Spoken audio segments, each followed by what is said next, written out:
Hello, it is V. Welcome back to my channel. I got another tag for you.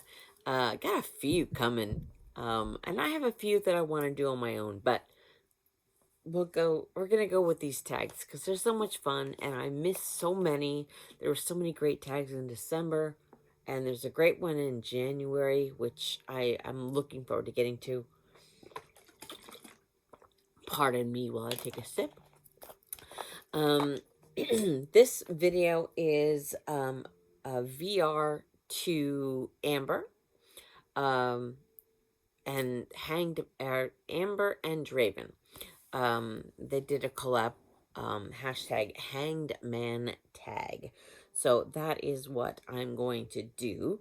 And when I read the questions, it felt, I read the questions in December, and it felt very apropos for how I was feeling in December. So I figured, why not? Let's get this done, and we'll see where it goes. It'd be interesting. And again, I used um, my Crow deck and their Hanged Man Tarot, or tarot card, um, as my inspiration. I love it. Cherry trees, poppies, great stuff. Anyway, all right, so let's get right to it. Another 10 questions. Hopefully this won't be as long as my last video. But you never know, because Amber gets a little deep here, and I hope I can do it some justice. So the first question, get my fake eyes on. All right, so first question. First of all, the Hanged Man, a December witchy tag. I know it's January, but it was too good not to do. So it's coming out in January. All right, question one. What does stillness truly mean to me on an energetic level? How do I experience it in my body, psyche, or spirit? And how is it different from stagnation? Like I said, deep, right? Um, so what does the word stillness truly mean to me on an energetic level? So let's just start with that first part. Um, it means, um,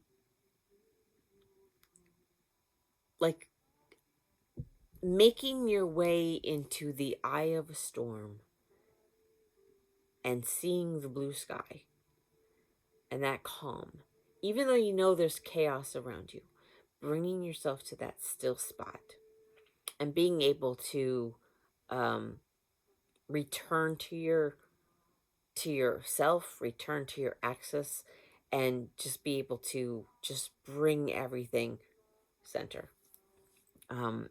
That's kind of how it feels to me on an energetic level, because I think you can find stillness no matter what's going on. And if you're in the middle of a hurricane, you can still find stillness. Just go to the eye of the storm and just sit there, and just pause. Okay, how do I experience it in my body, psyche, or spirit? Um, I think it's just how do I feel in my body? Um, it just feels calm. It feels it feels intentional. Um, because you can be in the calm without it being intentional. So I think how I feel it in my body and how I can tell the difference between calm and stillness is the intention behind it. And how is that different from stagnation? It's because there's no intention behind stagnation, and sometimes a stagnation is caused by other forces. Um, but yeah, I think I'm gonna stick with that. Question two: How do I personally understand December's darkness? Do I experience it as rest, intimacy, concealment, wisdom, discomfort, protection, or something else? Um,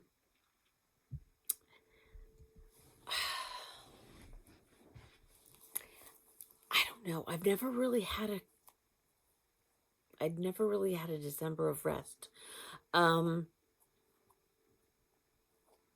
it's never really been dark, but I understand energetically what it means to go dark in December.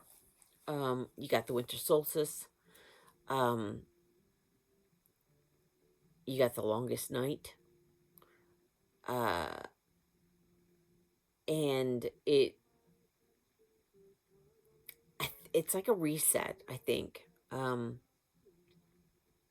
Like we're getting ready for the new year. Now, I'm not a big one for New Year's resolutions, but there is still something energetic about starting the next year.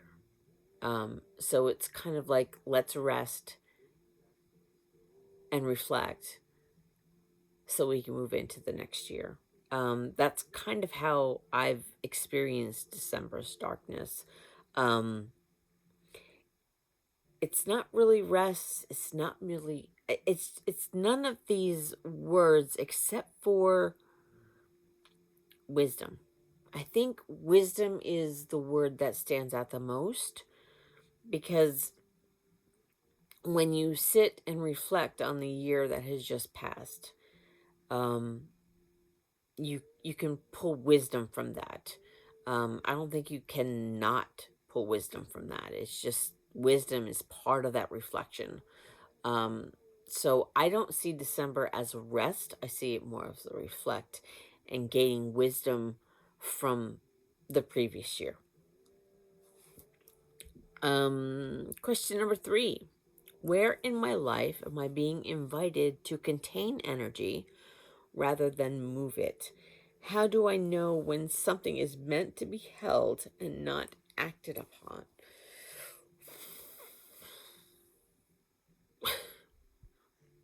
I don't know. Where am I being invited to contain my energy rather than move it? Um, I think in December, it was because I'm kind of in a transitional period, going from living at my mom's house for the past year and so many months to being home. And I'm home right now. And I've been home more in the last couple weeks than I have in the last year and a half. Um, so there was a transitional period that I was feeling and moving through in December. Um, and I think what I did in December was I tried to, again, stay in that reflection space. And I think I think when you're in that reflection space, I just got a visual of sitting in a room surrounded by like mirrors, TVs, something like that, where you're basically the reflection is the containment. I mean, that's kind of how I'm seeing it right now. The reflection is the containment. And I needed to do that to be able to come into 2026 with a different perspective, a different energy, um, different intentions, because my life was changing again. Um, so I think December, I knew I had to kind of, I knew reflection was where I needed to be.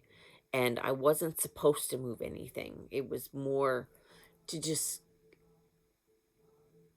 reflect. It's the only word that keeps coming to my head. I'm sorry. I do have a wider vocabulary. Um, but yeah, just Yeah, I'm gonna stick with that. Um, how do I know when something is meant to be held, not acted upon?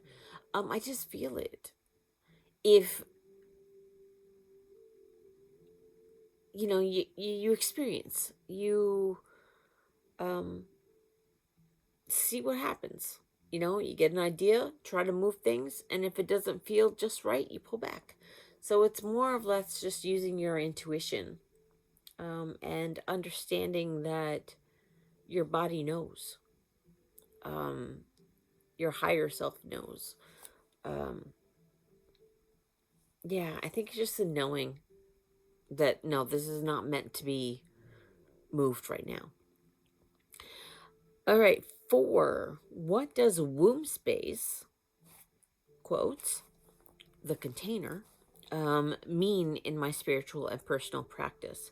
How do I recognize when something within me is gestating rather than waiting to be born? All right, so let's break that into two.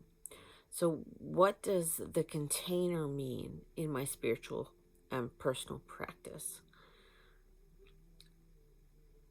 I think it's essential. It really is essential. We need moments of reflection, of being in that container, to be able to um, gain the wisdom necessary to eventually get out of the container and move forward. Um, and I think if you add that to your practice on a regular basis,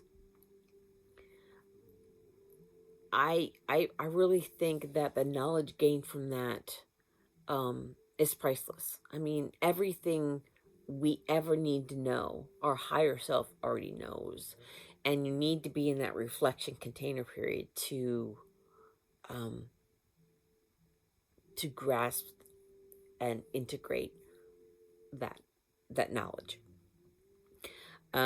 How do I recognize when something within me is gestating rather than waiting to be born?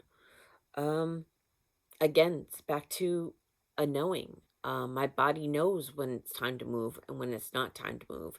And if I experiment and I take that step forward and try to do something and something's just not working, that's when I know I need to pull back and I need to kind of sit with it a little bit more.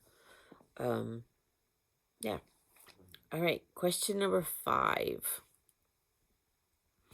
Um, How do I tend to my inner fire without turning it into pressure or productivity? What keeps my warmth alive without requiring intensity, performance, or output? Wow. These are deep questions, Amber. Um, how do I tend to my inner fire without turning it into pressure or productivity? Um, in the past, very, very difficult thing for me to do. Um, I'm an all or nothing person. So when I get that bee in my bonnet, or I get that that urge in my soul that I have to do something, it's it's a fight um to not put pressure on myself. Um, my default is to try to be neurotypical and try to do normal things. And that's doesn't work. It doesn't work. And it took me over 50 years to figure out that it just doesn't work. So I I'm learning how to tend to my inner fire, and I'm trying to not put pressure on myself, because pressure is detrimental to my mental health and it will put me in burnout. I'm still in burnout right now and I'm pulling myself out of it slowly but surely, but the reason why I got into burnout was because of the pressure I put on myself, and um, not allowing myself the rest necessary. Because yeah, December is a great day, a great time for rest and reflection. Um, but I think when you have a brain like mine, um, where it never stops and it's always ruminates and whatever, it's a lot of work. It's a lot of work to not put pressure on yourselves. Um, so I think what I do, and this is kind of one of the things that maybe isn't so healthy for me, but a lot of times I don't become productive until I have to be. And I want to change that. I'm trying to change that. Um, and yeah, I'm not really good at that. I don't tend to my inner fire very well. Um, what keeps my warmth alive without requiring intensity, performance, or output? Again, another lesson I'm trying to learn. Um, what keeps my warmth alive? Um, I I I can keep a thought alive. I can keep an intention alive. Um, but it always comes with a lot of anxiety. So that's not the kind of inner fire and the warmth that you want. I haven't quite learned how to do that. I'll get there. I'll get there. Okay, question number 6. What helps me feel energetically warm and safe during this time of the year? People, practices, environments, or beliefs? Why do they work for me? Um, I think family uh, helps to keep me feel warm and safe. I'm a big holiday person, or I used to be a really big holiday person when like my family was pretty much when my family was there. A lot of people have moved and passed. So it's really hard now. I have my brother's way down in Key West. My uncle is in Key West right now. It's going to be in Maine. I have family members in Florida. My aunt's in New Jersey, but like we're all spread out. So it's really hard to find that again. Now my in-laws, um, that's kind of their thing. They love that. They love the whole warmth and um, safety of the holidays. So that really helps. Um, and I don't know why. I think it's just it works because I've always been, I may be the polka dotted sheep within a family of black sheeps that tends to at times put the fun in dysfunctional, but also takes the fun out of dysfunctional. um, I've always clinged to um, family, and I think from my last video, I keep kicking you. I apologize. I'm trying to stretch my legs. I'm sitting on the floor. Um, in my last video, I am loyal to a fault, and um, family. I always, I think I always want the safety and warmth of family. Don't always get it, but I think now that that we're so spread out, and it's literally here in New York. It's just my in-laws and my mom and my husband. It helps me feel a little bit more um, safe because um, they know me best. And I don't have to put on a mask. I don't have to pretend to be something I'm not. I don't have to act as a way that I don't feel comfortable acting.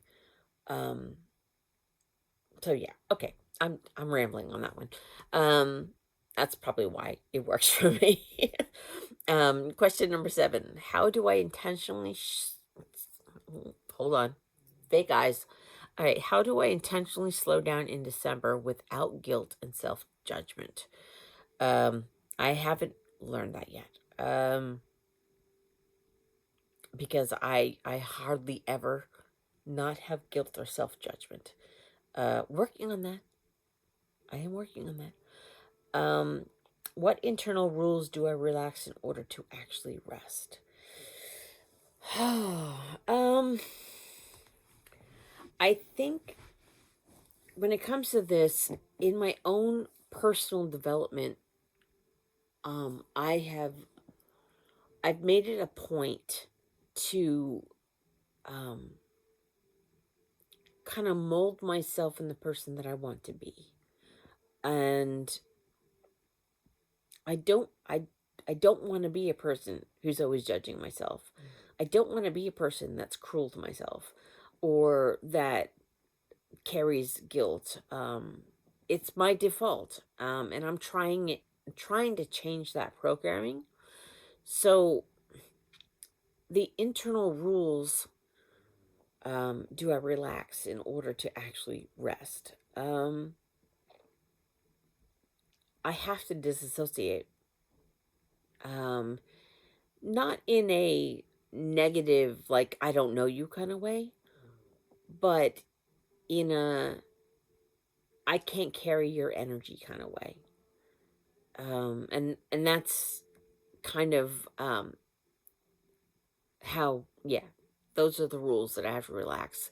I have to, um actually, I would, well, take that back. I can't relax those rules.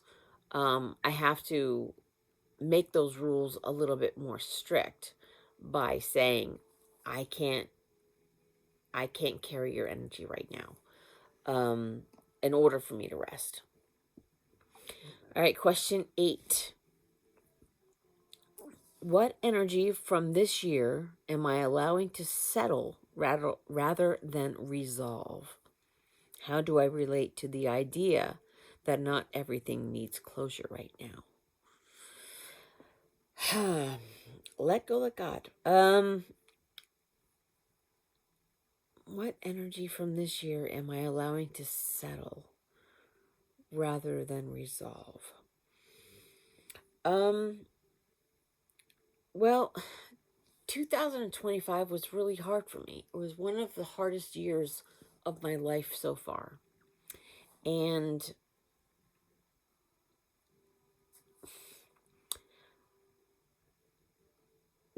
my anxiety, which I never thought I was an anxious person, come to find out I was probably pretty anxious my whole life, but I never identified as that. And this past year made me realize, whoa, um, I gotta put a check on this because this is not good.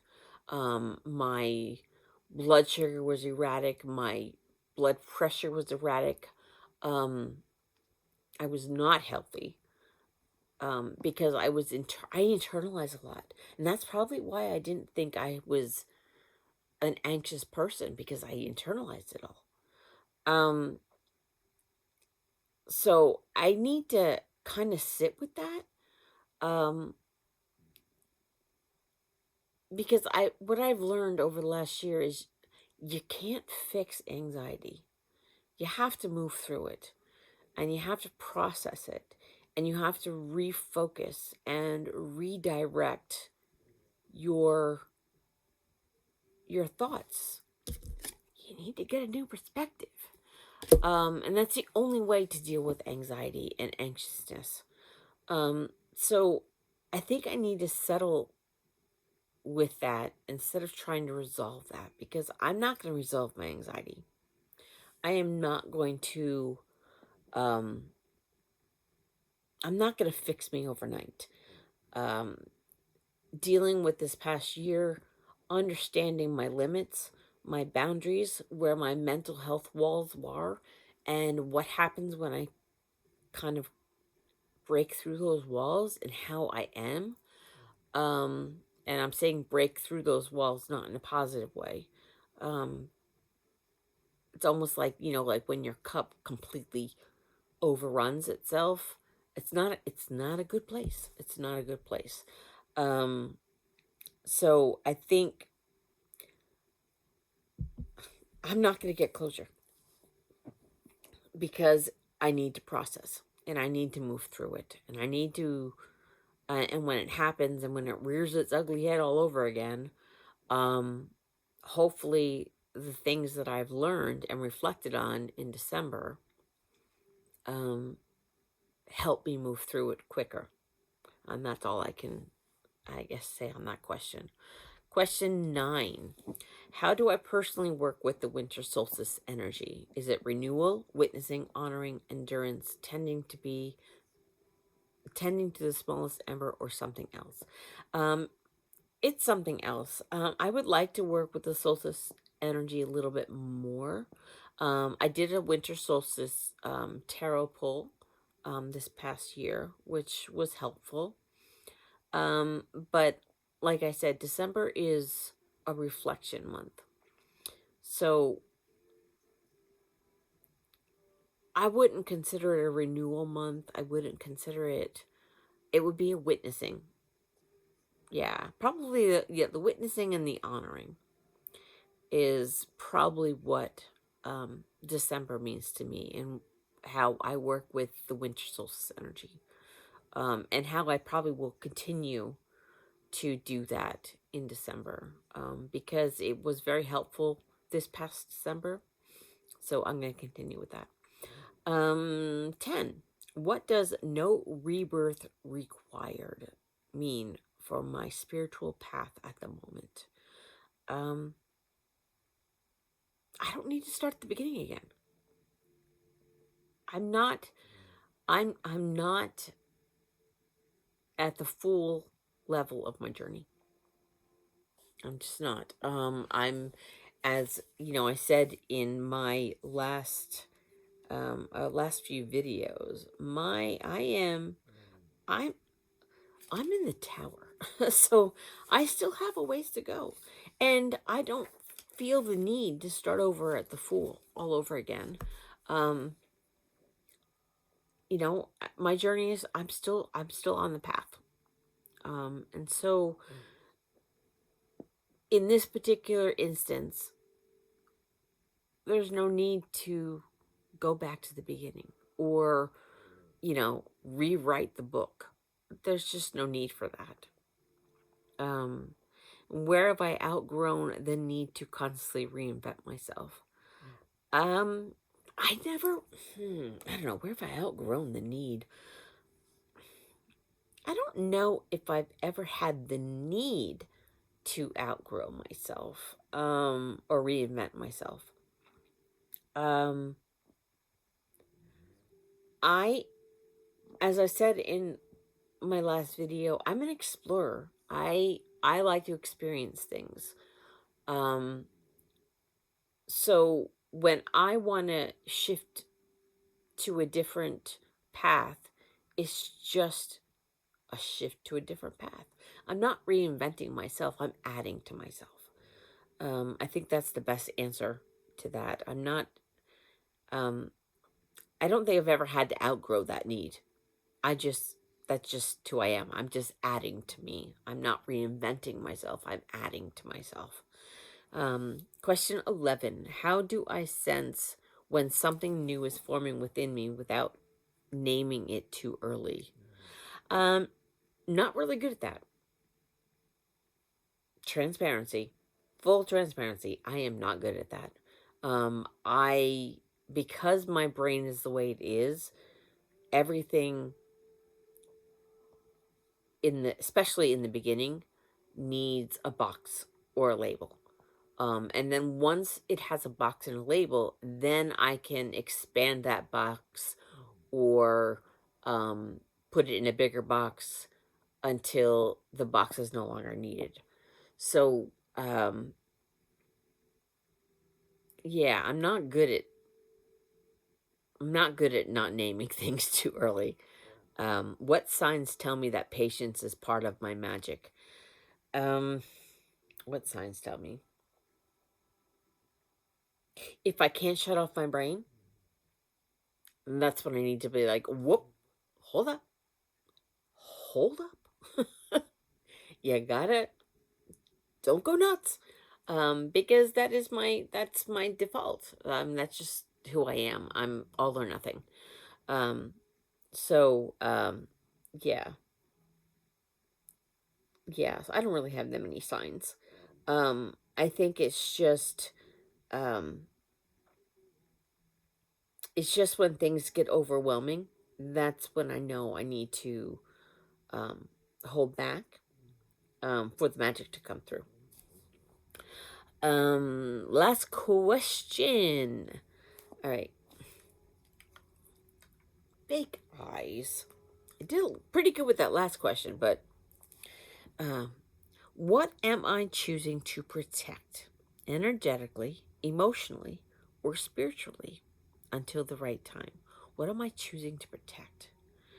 What am I choosing to protect?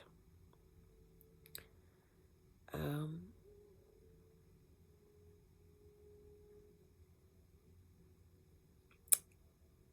I don't know how to answer that question. Um,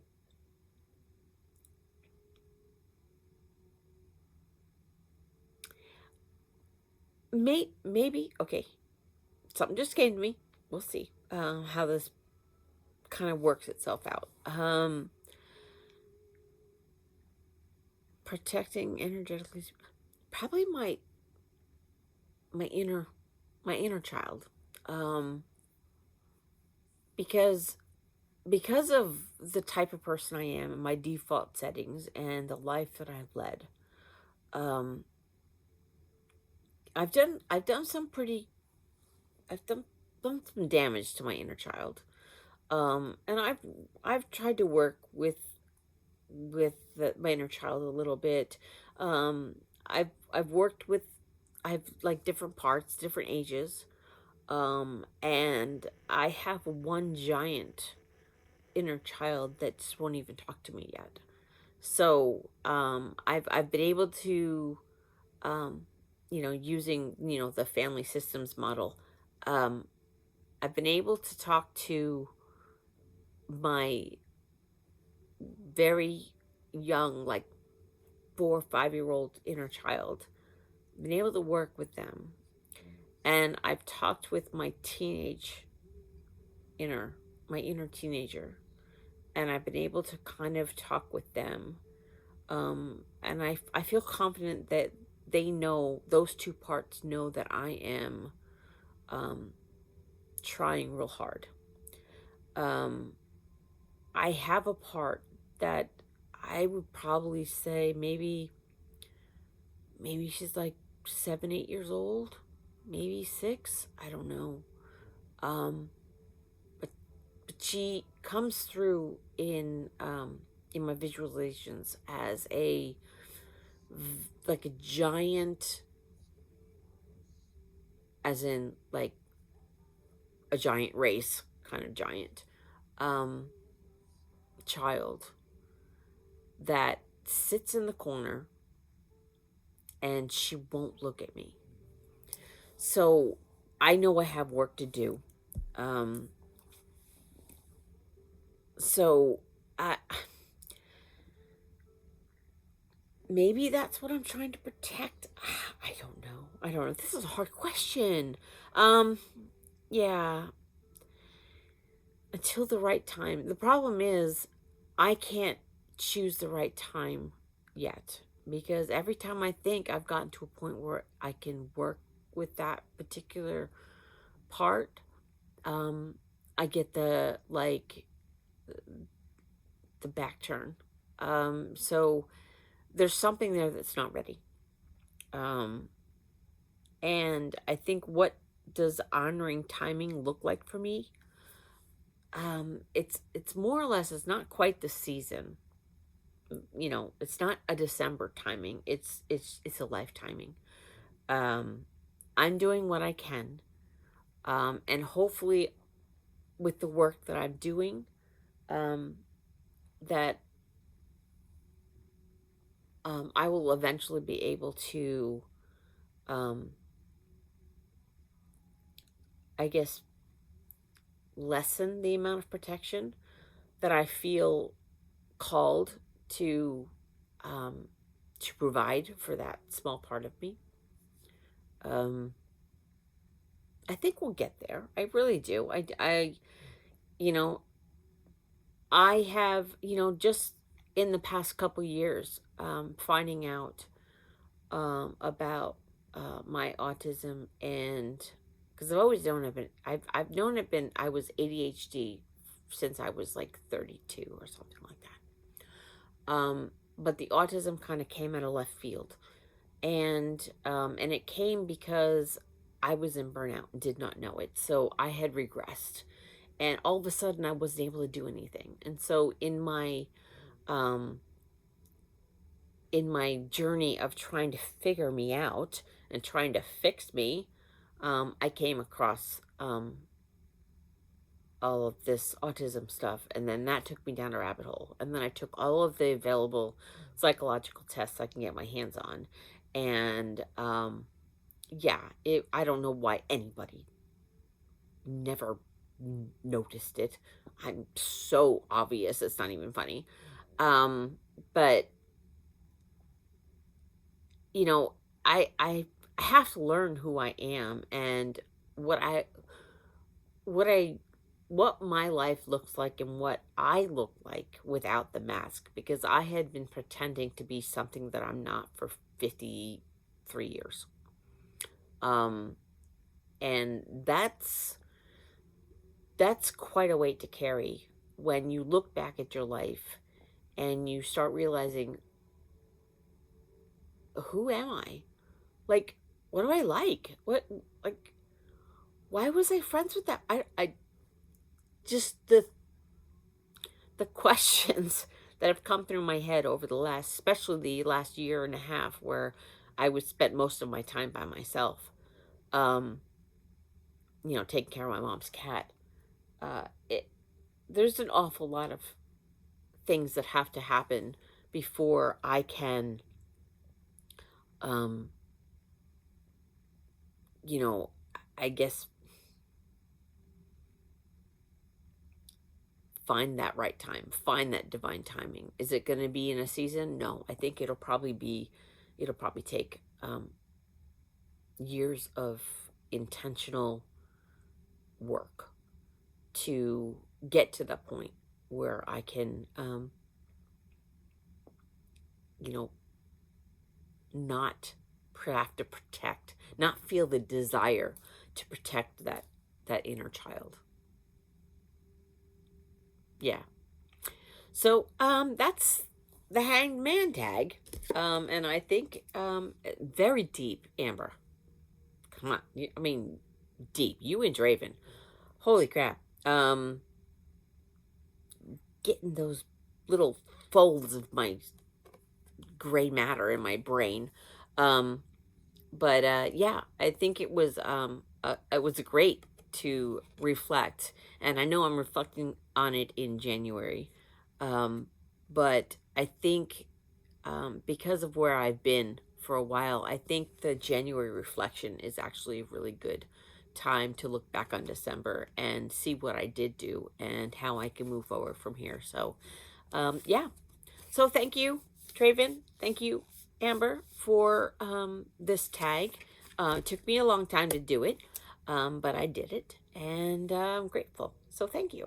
And yeah, so be kind to yourself, be kind to others, walk in love and light, and of course, music. And I will see you in the next video. Bye, everybody.